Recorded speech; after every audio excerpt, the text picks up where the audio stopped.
Hello बच्चों, जैसा कि आप सब लोगों को अब तक पता चल ही गया होगा कि जेई मेन 2023 की जो डेट्स हैं, ऑफिशियल डेट्स वो अनाउंस हो चुकी हैं और जो हमारा पेपर होने वाला है वो अब जनवरी के लास्ट वीक में होने वाला है। वैसे तो इस बात की उम्मीद बिल्कुल भी नहीं थी कि जनवरी के लास्ट वीक में ये पेपर होगा, क्लियर, क्योंकि पहले भी ऐसी कुछ न्यूज आई थी जो कि एनटीए के डायरेक्टर ने, जनरल डायरेक्टर ने खारिज कर दी थी, लेकिन उन्होंने इसे जनवरी में करा दिया है। लेकिन इस बात से ज्यादा फर्क पड़ेगा नहीं। हाँ, जिन बच्चों का सिलेबस नहीं हुआ, इसका सबसे बड़ा जो इम्पैक्ट पड़ने वाला है वो ड्रॉपर वाले बच्चों पर पड़ने वाला है। जो बच्चे ड्रॉप करके तैयारी कर रहे हैं उन पे इस बात का एक जबरदस्त इम्पैक्ट पड़ेगा, क्योंकि उनका सिलेबस ही पूरा नहीं हुआ है अब तक। उन्होंने अब तक सिलेबस ही पूरा नहीं कर पाया क्योंकि लेट शुरू हुआ था। तो उस हिसाब से देखें तो 4-5 महीने में सिलेबस कैसे ही पूरा हो पाएगा, इसलिए तो उन पे नो डाउट इस बात का इम्पैक्ट पड़ेगा। ठीक है, तो फिर उम्मीद तो ये थी कि ये अप्रैल में होता तो ज्यादा बेस्ट रहता। ये मेरा ओपिनियन है कि अप्रैल में होता तो ज्यादा बेस्ट रहता, या फिर बोर्ड एग्जाम के बाद मतलब करा देते तो ज्यादा सही रहता। लेकिन फिर भी ठीक है, अब चलो, अब डेट आ गई है तो अब इन 40 डेज में क्या बेस्ट कर सकते हैं हम उसके बारे में बात करेंगे। जो नहीं हो सकता उसके बारे में क्या ही बात करें। लेकिन आपको पैनिक करने की जरूरत नहीं है, क्योंकि ज्यादातर स्टूडेंट के साथ यही समस्या है कि उनका सिलेबस पूरा हुआ ही नहीं है। क्लियर, क्योंकि सब लोग यही अंदाजा लगा रहे थे कि जनवरी में तो नहीं होगा, फरवरी में पेपर है, मार्च तक पेपर चलेंगे, अप्रैल में ही पेपर होना चाहिए। अप्रैल में फर्स्ट वीक में हो जाता, मई के स्टार्टिंग में हो जाता, 1 महीना मिल जाता तो ये सही रहता। लेकिन अब क्योंकि बहुत सारे बच्चों का सिलेबस पूरा नहीं है, किसी का 40% सिलेबस बचा हुआ है, किसी का 30% सिलेबस बचा हुआ है, अगर जिसने जैसे तैसे करके जो कर भी रहा है स्पीड में, उसका कोई ज्यादा वो रहेगा नहीं। क्योंकि अगर आप भागदौड़ में अगर सिलेबस को कंप्लीट करते हो, प्रॉपर रिवीजन नहीं कर पाते हो, तो वो भी क्या ही है, मतलब छोटा सा क्वेश्चन आएगा तो आप कर लोगे, ठीक है, लेकिन थोड़ा अच्छा क्वेश्चन आया तो आप नहीं कर पाओगे। तो अब हम बात करेंगे कि इतना जो समय बचा हुआ है, इस बचे हुए समय में आप क्या बेस्ट कर सकते हो। देखो, जो होना है वो तो हो ही रहेगा, है ना। हम क्या बेस्ट कर सकते हैं उसके बारे में सोच लेते हैं। अब डेली डेली इसी बात को सोचते रहे कि जनवरी में पेपर है, मैं क्या करूंगा, मैं क्या करूंगा, उससे अच्छा तो यह है कि पहले कर लो भाई, जो होगा देखा जाएगा। क्लियर।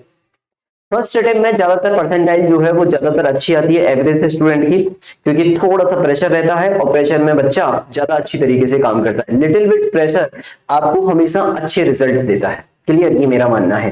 तो अब देखो क्या करना है।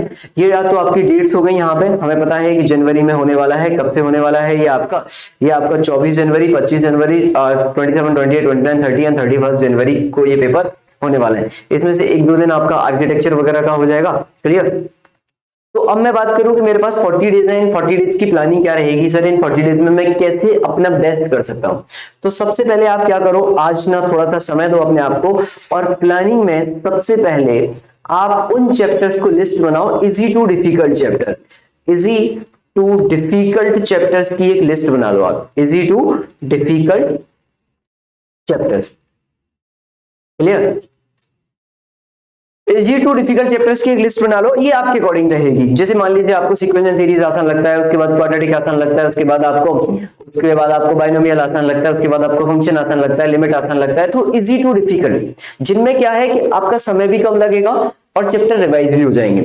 तो ये आपने लिस्ट बना ली सबसे पहले। अब इसको ना, ये जो चैप्टर आपने लिस्ट बनाए हैं, एक तो आपका करंट टॉपिक चल रहा होगा, जैसे मान लो आपके करंट में आपका सर्कल चल रहा है, ठीक है ना, तो वो आपका क्लासरूम में चल ही रहा होगा। इधर से आप अपने लेवल पे प्रॉपर क्या करना स्टार्ट कर दो, अपने लेवल पे प्रॉपर तरीके से रिवीजन स्टार्ट कर दो इस तरफ से। क्लियर। तो इजी चैप्टर्स रहेंगे, जैसे क्वाड्रेटिक है। अब क्वाड्रेटिक को आप 10-20% टाइम दे दो, आपको नंबर ऑफ आवर्स बढ़ाने पड़ेंगे अब स्टडी के। अगर आप अभी तक 6-7 घंटे पढ़ रहे थे पर डे, तो अब आपको इन्हें 10 से 12 घंटे करना पड़ेगा। फालतू के काम बिल्कुल छोड़ दो, एक एक मिनट आपके लिए इंपॉर्टेंट है। बिल्कुल टाइम किल करना बंद कर दो, ना संडे, ना सैटरडे, ना मंडे, ना ट्यूसडे, कुछ भी नहीं, ना किसी की शादी, ना किसी का कोई बर्थडे सेलिब्रेशन, ना पार्टी करनी है, ना ही कोई चीट डे होगा इसमें अब। क्लियर, मतलब डेली मंडे टू संडे आपको कम से कम एक दिन में 12 घंटे निकालने हैं पढ़ने के लिए। 6 घंटे सोने के निकाल दो, 6 आवर्स आपके स्लीपिंग के होने चाहिए। 6 आवर्स आपके स्लीपिंग के हो गए, ये बहुत जरूरी होता है, क्योंकि स्लीपिंग अगर आप 6 घंटे सो जाओगे प्रॉपर तरीके से, तो आपका माइंड जो है वो इफेक्टिव तरीके से काम करेगा। ऐसे नहीं है कि आपको पढ़ते जाना है, स्लीप के आवर्स को मत काटो भाई। अब ना बाकी के टाइम को काटो ना, बाकी का टाइम जो किल कर रहे हो ना उसको देखो ना। बाकी का 6 आवर्स का स्लीपिंग हो गया, आपका 12 आवर्स का आपका स्टडी चाहिए। अब 12 आवर्स आपकी स्टडी चाहिए। क्लियर। फालतू की चीजों में टाइम वेस्ट नहीं करना, फालतू की चीजों में मतलब कि जैसे कि हो गया दोस्तों के साथ चले गए 20 मिनट वहां लगा दिए, इन सब में बिल्कुल भी टाइम वेस्ट नहीं करना है। प्लीज फोकस हो जाइए, है ना। 12 आवर्स का स्टडी करना है। अब इन 12 आवर्स में से कुछ करीबन 3 आवर्स के आसपास, 3 to 4 आवर्स आप अपने सेल्फ स्टडी को दो, ठीक है ना। तो मैं एक 3 आवर्स के हिसाब से बता रहा हूँ क्योंकि आपने पहले कर रखा है, अब कितना किया है पता नहीं। जैसे मान लो क्वाड्रेटिक आपको बहुत अच्छे से आता है और आपको लगता है सर मेरे लिए तो 1 घंटा ही काफी है इसको पढ़ने के लिए, तो उतने में हो जाएगा, किसी के लिए 2 घंटे काफी होंगे। तो मैं ये बोल रहा हूँ आप इसमें से ना 3 आवर्स आप इसमें से रिवीजन को दो, ठीक है ना। एक एक 1.5 घंटा आप रिवाइज करो जो पुराने चैप्टर्स हैं उनको, क्योंकि ये बहुत जरूरी है कि आपको सारी चीजें आनी चाहिए जब आप पेपर देने जा रहे हो। क्लियर? जब आप पेपर देने जा रहे हो तो आपको वहां ये नहीं सोचना है कि यार पता नहीं कॉमन रूट कंडीशन क्या होती है, कैसे होती है, नहीं नहीं नहीं, ये सब नहीं सोचना है। आपको एटलीस्ट फॉर्मूले तो सब याद ही होने चाहिए भाई, समझ रहे हो ना। आपको हर चैप्टर का लिटिल बिट आइडिया होना ही चाहिए कि कैसे सॉल्व करते हैं। और बाकी का जो आपका टाइम है, ठीक है ना, वो आपके करंट टॉपिक्स पे देते जाओ आप, ठीक है। और वीक में नहीं, आप अभी ज्यादा टाइम वेस्ट मत करो। तो आप ना टेस्ट जो दो ना 15 दिन में दे लेना, या फिर 7 दिन में देना चाहो तो ठीक है दे लो, लेकिन फुल सिलेबस का टेस्ट दो अभी, ठीक है ना। तो एक तो आपका 3 आवर्स का क्या हो गया, ये आपका रिवीजन हो गया, रिवीजन, ठीक है ना। आप इसमें रिवीजन लगा दो, ठीक है। 3 to 4 अपने हिसाब से कर लेना आप, 3 आवर्स करना है या 4 आवर्स करना है, 3 और 4 अपने हिसाब से देख लो आप, ठीक है ना। और आपका बाकी का जो टाइम है ना वो करंट टॉपिक पे दे। तो बाकी का जो टाइम है आपका वो हो गया आपका किसके लिए, आपके जो करंट टॉपिक्स चल रहे हैं उनके लिए। क्योंकि मैं ये क्यों बोल रहा हूं आपसे, क्योंकि करंट टॉपिक्स, चलिए, क्योंकि अभी ऐसा होगा अगर आपका सिलेबस पूरा हो गया है, कुछ ही चैप्टर बचे हैं तो फिर कोई प्रॉब्लम नहीं है, फिर तो हो जाएगा। जो बच्चा क्लास 12th में पढ़ रहा था उसका सिलेबस पूरा हो गया होगा, क्लियर। जो ड्रॉपर है अब क्या होगा, उसके साथ ना उसको एक्स्ट्रा पढ़ाया जाएगा। पूरी संभावना इस बात की है कि जिस कोचिंग में वो पढ़ रहा है या जहां से भी पढ़ रहा है या वो सेल्फ स्टडी भी कर रहा है, तो वो अब डबल ट्रैक पे चलना स्टार्ट कर देगा। जैसे कि मान लीजिए एक चैप्टर यहाँ चल रहा है, दूसरा चैप्टर वो यहां से करना स्टार्ट करेगा, डबल स्टडी करेगा या ज्यादा टाइम लगाएगा। तो करंट टॉपिक्स आपके बढ़ सकते हैं अब, ठीक है। तो करंट टॉपिक में थोड़ा ज्यादा टाइम दे दो, क्लियर। जो टेस्ट देना है ना बच्चों, आपका तीसरा जो पॉइंट है मेरा, वो मेरा ये मानना है कि अब आप जब भी टेस्ट दो, देखो इसमें क्या है कि अब आपको ना थोड़ा सा अवेयर होना पड़ेगा। अब जब भी आप टेस्ट दो वो फुल सिलेबस पर ही देना, तो टेस्ट आपका जो होगा वो फुल सिलेबस होगा, क्लियर। अब ये ऐसा क्यों बोल रहा हूं, मैं कि फुल सिलेबस पे टेस्ट दो। आप बोलोगे सर अभी तो हमारा सिलेबस पूरा ही नहीं हुआ है, फुल सिलेबस पे टेस्ट देंगे तो नेगेटिव हो जाएंगे। आप अपने माइंड में ये बना लो कि यार देखो टेस्ट तो मुझे जेईई का जो देना है वो फुल सिलेबस पे देना है, क्लियर। देखो सिलेबस जो है, फुल सिलेबस का ये फायदा हो गया कि अगर आप फुल सिलेबस का टेस्ट दोगे तो अपने माइंड में एक तो ये विचार कर लो कि यार मेरा सिलेबस पूरा नहीं हुआ है, अब मुझे फाइट करना है। आपने कभी ना कभी तो 12th क्लास में कुछ चैप्टर्स पढ़े ही हैं, आप 12th पास करके आए हो तो आपको कुछ थोड़ा बहुत याद है।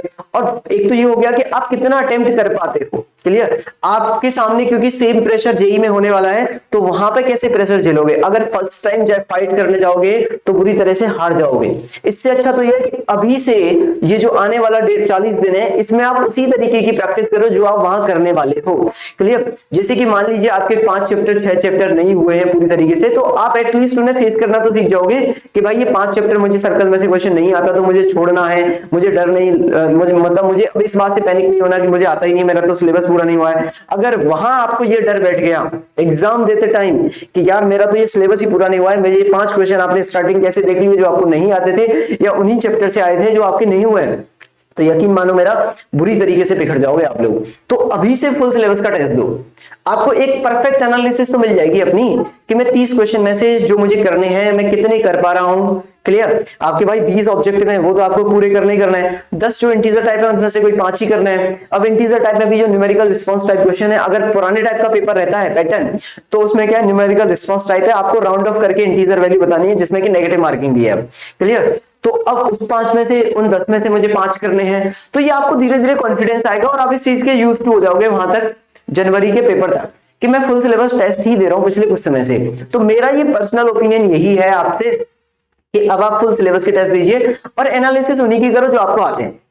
जैसे मान लो आपने 10 चैप्टर कर लिए, 10 चैप्टर के क्वेश्चन तो आप करके आ पा रहे हो, उसमें से कोई छूट रहा है उसकी एनालिसिस करो, समझ रहे हो बात को। जो नहीं किया अगर उसमें से होता है तो अच्छी बात है, तुक्का वक्का लगाना नहीं भाई, ठीक है ना, बिल्कुल भी नहीं लगाना, बिल्कुल भी सजेशन नहीं दूंगा मैं इस बात का कि आप तुक्का लगाओ, ठीक है। हाँ स्मार्ट तरीके से खेल सकते हो, अगर किसी ऑप्शन में ही ऐसी कोई कमजोरी है कि उसका आंसर ही आना चाहिए तो आप कर सकते हो। इसका एक ये भी फायदा है कि जैसे मान लीजिए आपने 10-12 पेपर दिए या 8-10 पेपर, 8 पेपर या 4 पेपर जो जितने भी दिए आपने, कि according to your coaching, according to your teacher जो भी आपको गाइड कर रहे हैं, या 4 पेपर दिया या 3 पेपर दिए या कितने भी पेपर दिए, उसमें आपने ऑब्जर्व किया कि यार सर्कल या स्ट्रेट लाइन का कोई चैप्टर बहुत क्वेश्चन बहुत आ रहा है, तो आप उन्हीं चैप्टर्स को कर लो पहले, क्लियर, जिनका रिपीटिशन ज्यादा हो रहा है, वही चैप्टर आप कर लो।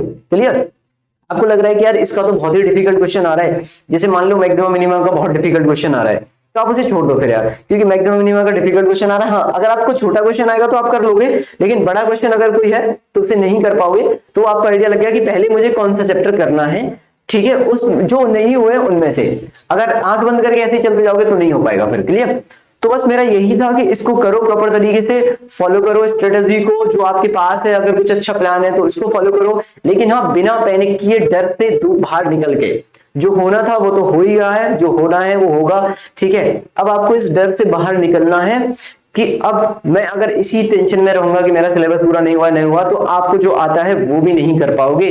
तो इससे अच्छा यही है कि जितना आता है उस पर कॉन्फिडेंस रखो, जितना बढ़ा सकते हो उतना बढ़ाओ। एक चीज और ध्यान रखना, लास्ट में बताता हूं कि जैसे मान लीजिए आपका एक एग्जांपल के तौर पे मान लेते हैं कि आपका जो पेपर है वो 24 जनवरी को ही पड़ जाता है। एक एग्जांपल के तौर पे मान रहा हूं मैं कि आपका जो पेपर है वो 24 जनवरी को पड़ गया, तो यार आप क्या करना, 4 दिन पहले से न्यू चीजें पढ़ना बंद कर देना, 4 days बिफोर, ठीक है। मतलब 20th is the last day, for new things या न्यू चैप्टर्स, ठीक है, न्यू थिंग्स या फिर न्यू चैप्टर्स। क्लियर, ये आपको करना है। और आपको धीरे धीरे नंबर ऑफ आवर्स कम करने पड़ेंगे। 20 के बाद, जैसे अब 21-22 तक आप रिवीजन करो मन लगा के, ठीक है। 21-22 के बाद 23 तारीख को आप पढ़ाई बहुत कम करना है। 23rd को आप 3 to 4 आवर्स या 4 to 5 आवर्स ही पढ़ना मैक्सिमम। 23rd जनवरी को आपको कितना, 3 to 5 आवर्स के बीच में ही सेल्फ स्टडी करनी है। ओके, प्रॉपर स्लीप लेनी है, सेंटर को देखना है कहां पर है, ठीक है, डॉक्यूमेंट्स वगैरह सारे रख लेने हैं, खैर वो बाद में बात करेंगे, एक दिन पहले जब आपका पेपर होगा उससे पहले, ठीक है। मेरी तरफ से आपको ढेर सारी शुभकामनाएं हैं। जो भी इंपॉर्टेंट पीवाईक्यूज हैं वो मैं यहाँ पे अपडेट कर दूंगा, इंपॉर्टेंट पीवाईक्यूज जिन्हें आप फटाफट देख के, सिर्फ पीवाईक्यूज बहुत सारे होते हैं, अगर आप सारे करने जाओगे तो हो सकता है, अब सारे तो पॉसिबल ही नहीं है करना, समझ रहे हो आप, पॉसिबल ही नहीं है। मतलब आप एनटीए वाले भी नहीं कर पाओगे, इतने हैं वो भी। जब से एनटीए आया 2019 से, तो 19 से लेके यहाँ 2022 तक में भी बहुत सारे पेपर है, क्योंकि एक बार तो लास्ट ईयर तो 4 बार पेपर हो गया था, 4 शिफ्ट में, ठीक है, 4 शिफ्ट में पेपर हुआ था, सुबह शाम 4 सेशंस में, सॉरी 4 सेशंस, हर सेशन में 4 शिफ्ट में फिर क्या है 2 पेपर, तो बहुत ज्यादा हो गया था। चलो फिर आगे मिलते हैं, मैं कुछ अपनी तरफ से जो भी एफर्ट डाल सकता हूँ वो डालूंगा, पूरी कोशिश करूंगा। मेरी तरफ से आपको all the best, bye bye.